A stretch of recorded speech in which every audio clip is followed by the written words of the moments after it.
Coach Abel here along with my colleague Kevin the Machine Weiss, the Abel Body Experts, and welcome to another Coffee with the Coaches session. And we're going to talk to you right now about what I call linear diet fallacies, Coach. And that's when, what I mean by that is that people will often write, one or both of us, and they have a competition coming up and they want a diet for the next 12 weeks.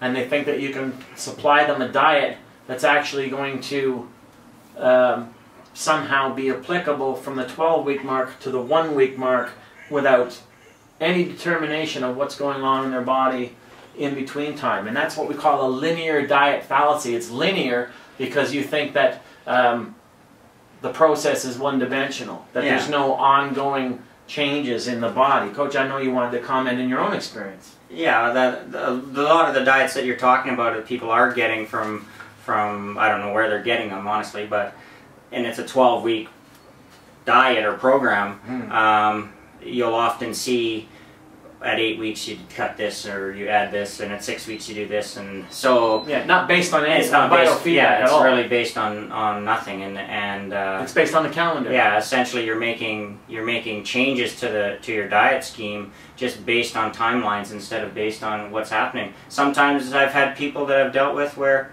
their diet does stay almost the same all the way through. Other people, it may be changing on a daily, even weekly basis. And you yourself, in your competition experience. Yeah, like I go through several changes, whether it be knowing when you need a calorie spike, not when you're hungry and want one. Right. There is a difference, a big one. Maturity factor. Yeah. So the difference between being able to look at someone's biofeedback and analyze it in a correct way and say, okay, if this is what the body needs as opposed to what the person wants, then you're making changes based on that instead of, oh, it's 8 weeks out, so we're going to take away your friggin' lima beans or whatever. Or your carbs. Yeah. And that makes no sense, and that's what we're talking about. We're talking about oversight, expert oversight.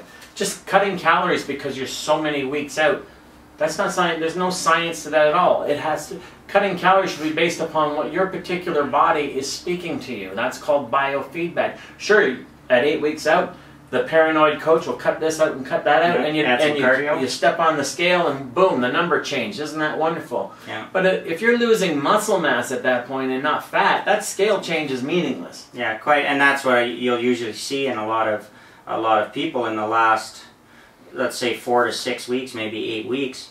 A good majority of the weight they lose typically is muscle mass. And water. If they're in any type of shape that they should be by that time, and they're continuing to drop a couple pounds or whatever a week all the way up to contest, there's no way they can't be losing some muscle mass and then water and glycogen on top of that. So if you're thinking of competing, you don't buy a diet from somebody and think it's going to last for 12 weeks. You buy oversight from somebody, because a diet is non-linear. Linear, what I mean is this straight line going down that you cut so many calories per week or carbs because the show's closer.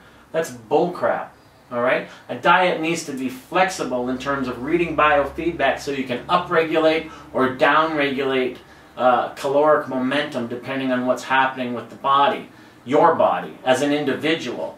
Coach and I can undertake the same diet at the same time for the same reason. Let's say we're going away together on a singles cruise.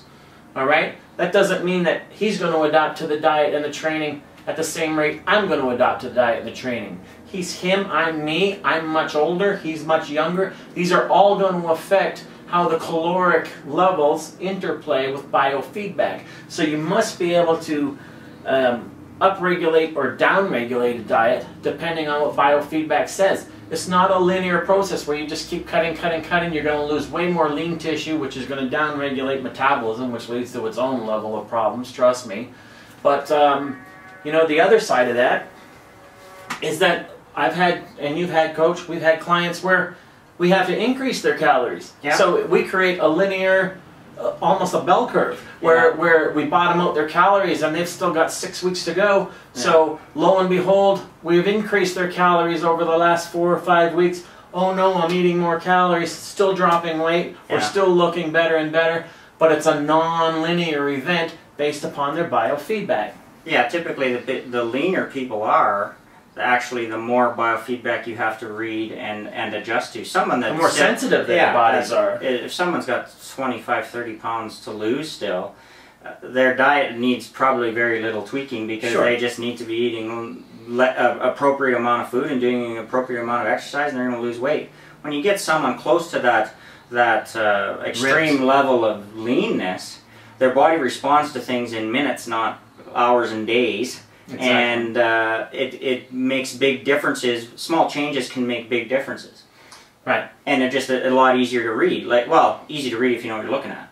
And let's stop thinking of the body working on some 24-hour clock. There are multiple systems in the body that don't follow a 24-hour clock. The 24-hour clock is a man-made phenomenon, not a biological reality. So that's just another thing I want to throw in there. But this is Coffee with the Coaches, and we're calling this the linear diet fallacy. Any final thoughts there, Coach? What we were trying to get across is that if you think that you can buy a diet or a program and just cookie cutter it, essentially saying this is your time, this is what you have to do based on timelines, you're already going down the wrong road. Yeah, I'm competing in 12 weeks. I need a diet for 12 weeks. And this has been a Coach 'em Up from Kevin and Scott of the Able Body Experts.